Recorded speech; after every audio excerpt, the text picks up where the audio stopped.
Bugun men pensionerlar, pensiya yoshiga yaqinlashgan fuqarolar, nogironlik pensiyasi oluvchilar, o'quvchisini yo'qotgan oilalar va ota-onasining pensiyasiga qarab yashayotgan farzandlar uchun juda muhim masalani tushuntirib beraman. Gap pensiya tizimidagi o'zgarishlar, indeksatsiya, qayta hisob-kitob, hujjatlar va pulingiz kamayib qolmasligi uchun nimalarga e'tibor berish kerakligi haqida ketadi. Bu mavzu har bir oilaga tegishli. Chunki bugun pensioner bo'lmagan odam ham ertaga pensiya oladi yoki yaqinining pensiyasini rasmiylashtirishda shu qoidalarga duch keladi. Shuning uchun videoni oxirigacha ko'ring. Hozirning o'zida kanalga obuna bo'ling, like bosing. Chunki men bu yerda oddiy odam tushunadigan tilda ortiqcha gaplarsiz amaliy tomondan tushuntiraman. Avval pensionerlarning ko'pchiligi bitta narsani bilardi. Pensiya tayinlangan, har oy plastik kartaga yoki naqd shaklida keladi. Davlat oshirsa oshadi, oshirmasa shu miqdor qoladi.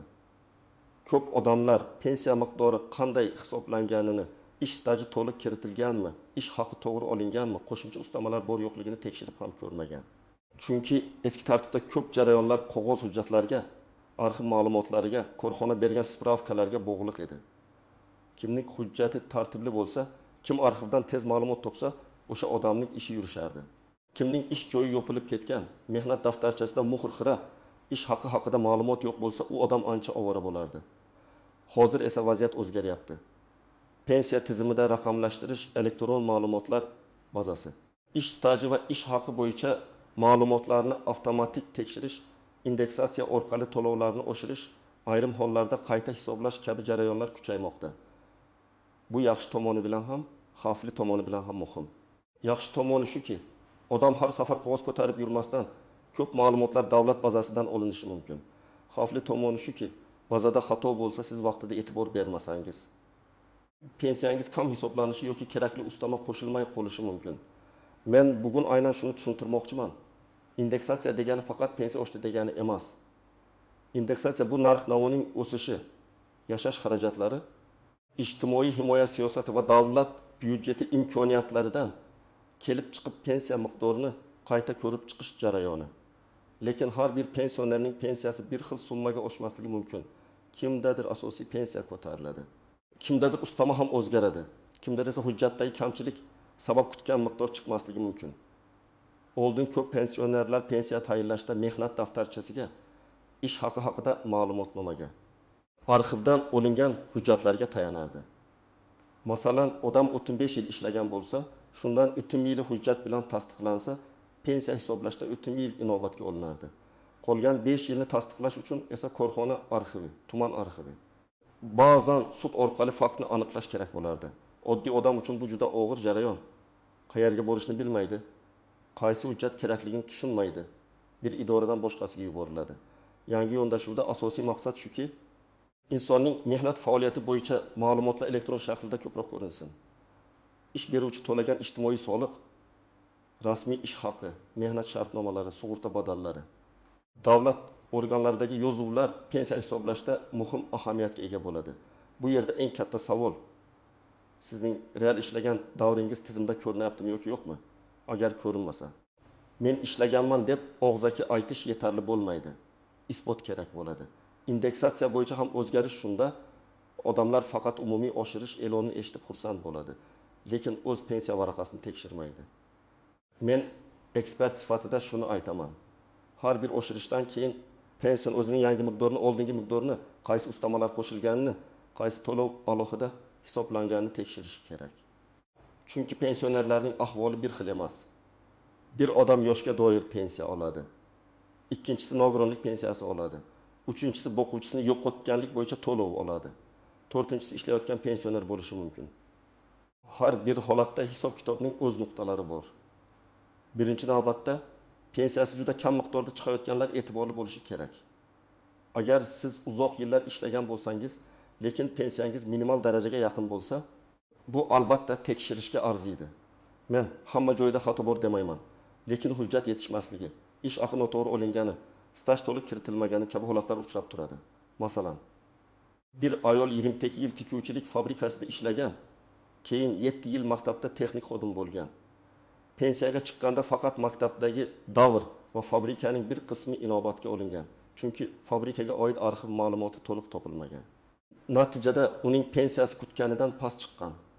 Agar u arxivga murojaat qilib, ish haqi va ish staji haqidagi qo'shimcha hujjatlarni topsa, pensiyani qayta hisoblashga asos paydo bo'lishi mumkin. Bu bir oyda hal bo'lmasligi mumkin. Lekin natija bir umrga ta'sir qiladi. Ikkinchi guruh pensiya yoshiga yaqinlashganlar.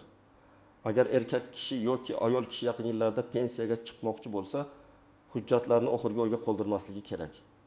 Men bunday fuqarolarga kamida 1 yil oldin o'z mehnat daftarchasini diplom davri hisobga olinishi masalasini, harbiy xizmat, dekret ta'tili, bolani parvarishlash davri, yakka tartibdagi tadbirkorlik davri, chet elda ishlagan davr kabi masalalarni tekshirishni maslahat beraman. Chunki pensiya tayinlash kuni kelganda hujjat yetishmasa, odam asabiylashadi, vaqt yo'qotadi, to'lov kechikishi yoki kamroq chiqishi mumkin. Uchinchi guruh ishlayotgan pensionerlar. Ba'zi odamlar pensiyaga chiqqanidan keyin ham ishlaydi. Ular uchun savol tug'iladi. Ishlash pensiyaga ta'sir qiladimi? Qo'shimcha staj keyinchalik qayta hisoblanadimi? Rasmiy ish haqi ko'rinadimi? Bu masalada har doim amaldagi tartibni pensiya jamg'armasi yoki rasmiy manbadan aniqlash kerak. Lekin umumiy prinsip bitta. Rasmiy ishlagan davr hujjatlarida ko'rinsa, kelajakdagi hisob-kitobda muhim bo'lishi mumkin. Norasmiy ishlash esa bugun qo'lga pul bergandek ko'rinsa ham ertaga pensiya huquqini isbotlashda foyda bermaydi. 4-guruh nogironligi bo'lgan shaxslar va ularning oila a'zolari. Nogironlik pensiyasi yoki nafaqasida tibbiy xulosa, nogironlik guruhi, qayta ko'rik muddati, mehnat staji, parvarish masalalari muhim bo'ladi.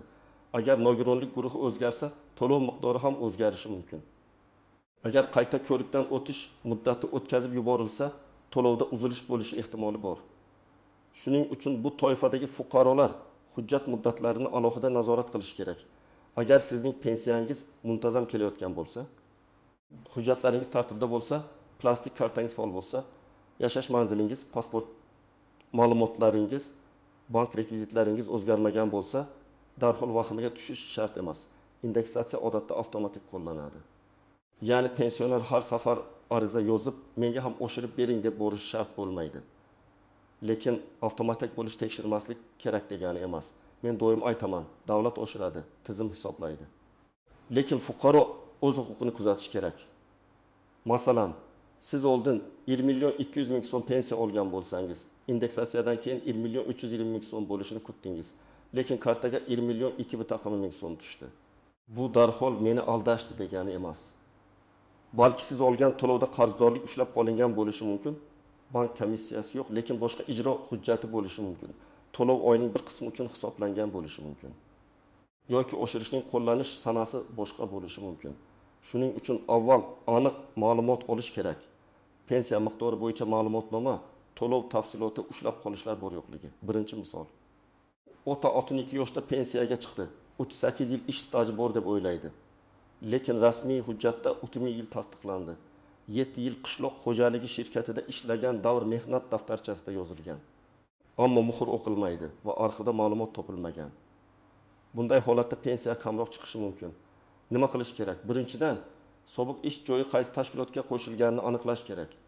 Ikkinchidan, tuman yoki viloyat arxiviga so'rov berish kerak. Uchinchidan, o'sha davrda birga ishlagan guvohlar, buyruqlar, ish haqi vedomoslari, kasaba uyushmasi hujjatlari bor yo'qligini tekshirish kerak. Zarur bo'lsa, yuridik maslahat olib, sud tartibida mehnat faoliyati faktini tasdiqlash masalasi ko'riladi. Ikkinchi misol. Ona 25 yil ishlagan, 3 farzand tarbiyalagan, bir necha yil bola parvarishi sabab uyda bo'lgan. Pensiya tayinlashda faqat ishlagan yillari hisoblangan deb o'ylaydi. Lekin ayrim davrlar qonunda belgilangan shartlarga ko'ra stajga qo'shilishi mumkin. Bu yerda muhim narsa bola tug'ilganlik haqidagi guvohnomalar. Nikoh yoki familiya o'zgarganini tasdiqlovchi hujjatlar mehnat daftarchasidagi tanaffus davrlari to'g'ri izohlangan bo'lishi kerak. Agar familiya o'zgargan bo'lsa, eski hujjatdagi ism bilan hozirgi pasportdagi ism mos kelmay qolishi mumkin. Bitta harf farqi ham idorada savol tug'diradi. Uchinchi misol. Pensioner 1 million 500 ming so'm pensiya oladi. Indeksatsiya e'lon qilingandan keyin u 1 million 600 ming so'm kutadi. Ammo unga 1 million 600 ming so'm tushadi. U jahli chiqib, darhol ijtimoiy tarmoqqa yozadi. Men bunday vaziyatda avval hujjat bilan tekshirishni maslahat beraman. Pensiya tarkibida asosiy miqdor, qo'shimcha to'lov, kompensatsiya, ustama yoki boshqa elementlar bo'lishi mumkin. Indeksatsiya hammasiga bir xil qo'llanmasligi ehtimoli bor. Shuning uchun falon foiz oshdi degan xabarni eshitib, o'z summangizni oddiy kalkulyator bilan ko'paytirish har doim to'g'ri natija bermaydi. 4-misol. Odam butun umr norasmiy ustada ishlagan, oyiga yaxshi pul topgan, lekin mehnat daftarchasida yozuv yo'q, soliq to'lanmagan, shartnoma bo'lmagan. Pensiya yoshiga kelganda u men o'tgan yil ishladim deydi. Hayotiy tomondan bu gap rost bo'lishi mumkin, lekin pensiya hisobida hujjat muhim. Shuning uchun yoshlar ham bu videodan xulosa qilishi kerak. Bugungi rasmiy ish haqi ertangi pensiya uchun dalildir. Bugun konvertda olingan pul ertaga staj bo'lib ko'rinmasligi mumkin. Eng ko'p uchraydigan nozik masala bu familiya ism, otasining ismi bilan bog'liq xatolar. Masalan, mehnat daftarchasida Karimova Gulnora deb yozilgan, pasportda Karimova Gulnora bo'lishi mumkin. Yoki otasining ismi bir hujjatda bor, boshqasida yo'q. Ba'zi odamlar buni mayda narsa deb o'ylaydi. Aslida pensiya hujjatlarida shaxsni aniq identifikatsiya qilish juda muhim. Agar hujjatlar bir odamga tegishli ekani shubha tug'dirsa, qo'shimcha tasdiq talab qilinadi. Ikkinchi nozik masala arxiv ma'lumotlari. Korxona yopilgan bo'lsa, uning hujjatlari qayerga topshirilganini topish kerak. Ba'zan arxivda faqat ishga qabul qilish buyrug'i bo'ladi. Lekin ish haqi ma'lumoti bo'lmaydi. Ba'zan ish haqi bor, lekin ishdan bo'shash buyrug'i yo'q. Har bir hujjat pensiya hisobida turlicha ahamiyatga ega. Shuning uchun arxivga yozilgan so'rov aniq bo'lishi kerak. Qaysi yillar, qaysi lavozim, qaysi tashkilot, qaysi turdagi ma'lumot kerakli ko'rsatiladi. 3-nozik masala chet elda ishlaganlar. Ko'plab fuqarolar Rossiya, Qozog'iston, Koreya, Turkiya yoki boshqa davlatlarda ishlagan. Bunday davrlar bo'yicha pensiya huquqi davlatlari kelishuvlar, rasmiy ish, sug'urta to'lovlari va hujjatlarning tan olinishi bilan bog'liq bo'lishi mumkin. Oddiy qilib aytsam, chet elda ishlab kelgan odam men u yerda ishlaganman deb aytishi yetmaydi. Shartnoma, soliq yoki sug'urta to'lovi, ish beruvchi ma'lumotnomasi, tarjima va tasdiqlash masalalari kerak bo'lishi mumkin. Bu masalada oldindan maslahat olish juda muhim. 4-nozik masala qarzdorlik va ushlab qolishlar. Ba'zi pensionerlar pensiyadan pul kam tushganini ko'rib, indeksatsiya noto'g'ri bo'ldi deb o'ylaydi. Aslida aliment, kredit, sud qarori, ijro hujjati yoki ortiqcha to'langan summani qaytarish kabi holatlar bo'lishi mumkin. Pensiyadan ushlab qolishlar qonunda belgilangan tartibda amalga oshiriladi.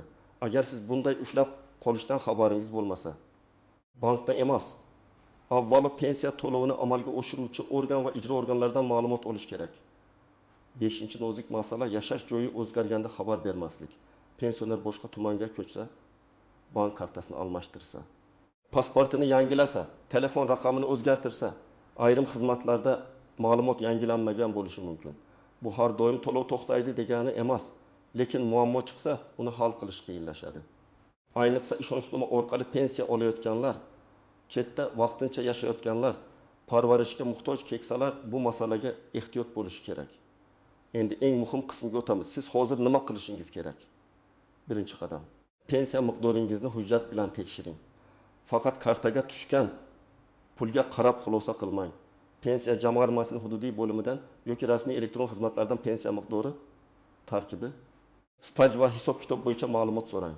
Agar elektron xizmatdan foydalana olmasangiz, farzandingiz, nabirangiz yoki ishonchli yaqiningizdan yordam so'rang, lekin shaxsiy ma'lumotlaringizni begona odamlarga bermang. Ikkinchi qadam, hujjatlaringizni bir joyga yig'ing. Pasport yoki ID karta, shir, mehnat daftarchasi, diplom, harbiy bilet, nikoh guvohnomasi, familiya o'zgargan bo'lsa tegishli hujjatlar, farzandlarning tug'ilganlik guvohnomalari, ish haqi ma'lumotnomalari, arxiv javoblari, nogironlik bo'yicha tibbiy hujjatlar, bank rekvizitlari alohida papkada tursin. Men amaliyotda ko'p ko'rganman. Odamning huquqi bor, lekin hujjat topilmaydi. Hujjat topilmagani uchun odam bir necha oy ovora bo'ladi. 3-qadam, mehnat stajingizni yillar bo'yicha yozib chiqing. Oddiy daftar oling va shunday jadval qiling. Qaysi yildan qaysi yilgacha, qaysi tashkilotda, qaysi lavozimda ishladingiz, hujjat bormi yoki yo'qmi? Masalan, 1995 yildan 1992 yilgacha zavod, 1992 yildan 1998 yilgacha fermer xo'jaligi, 1998 yildan 2005 yilgacha maktab, 2005 yildan 2018 yilgacha poliklinika. har bir qator yoniga mehnat daftarchasida bor. Arxiv kerak, ish haqi ma'lumot yo'q deb yozing. Shunda qaysi joy muammo ekanini o'zingiz ham ko'rasiz. 4-qadam arxivga murojaatni to'g'ri yozing. Arizada menga hujjat bering deb umumiy yozish yetarli emas. To'liq ism, tug'ilgan sana, ishlagan tashkilot nomi, taxminiy yillar, lavozim, kerakli ma'lumot turi ko'rsatiladi. 1999 yildan 1996 yilgacha falon korxonada ishlaganim, ishga qabul qilinganim, ishdan bo'shaganim va ish haqi miqdorim haqida arxiv ma'lumotnomasi berishingizni so'rayman deb yoziladi. Agar tashkilot nomi bir necha marta o'zgargan bo'lsa, eski va yangi nomlarni ham yozish foydali. 5-qadam pensiya qayta hisoblashga asos bo'lsa, ariza bering. Telefon orqali gaplashish yoki og'zaki shikoyat yetarli emas. Rasmiy ariza yozing, nusxasini o'zingizda qoldiring. Qabul qilingan sanani belgilang. Arizada nimani so'rayotganingiz aniq bo'lsin.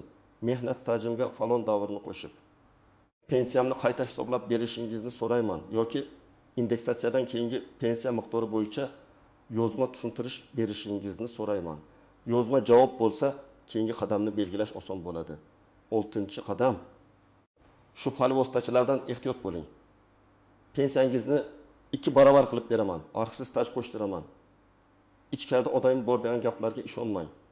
Pensiya masalasi qonuniy hujjat va rasmiy tartib bilan hal bo'ladi. Kimdir sizdan pul olib, natija bermasa, na pulingiz qaytadi, na muammo hal bo'ladi.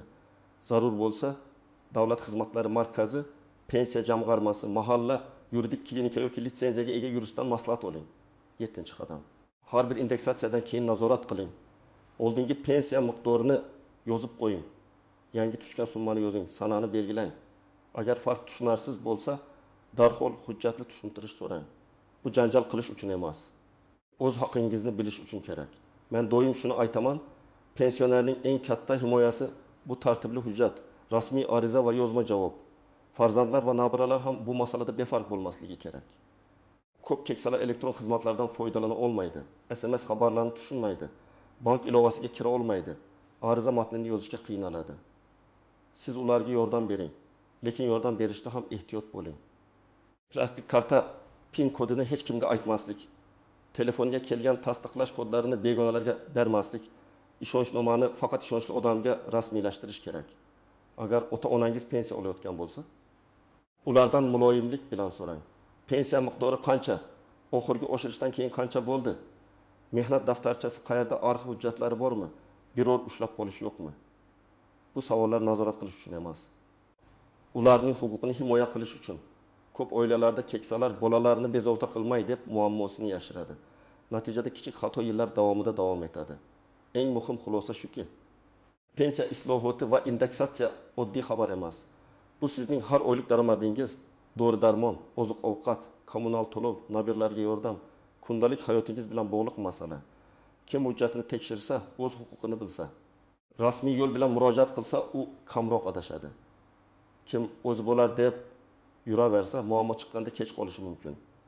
Bugun men sizga pensiya tizimidagi o'zgarishlar, indeksatsiya nimani anglatishi, kimlar e'tiborli bo'lishi, kimlar vahimaga tushmasligi, qanday hujjatlar kerakligi va qaysi qadamlarni tashlash lozimligini batafsil tushuntirdim.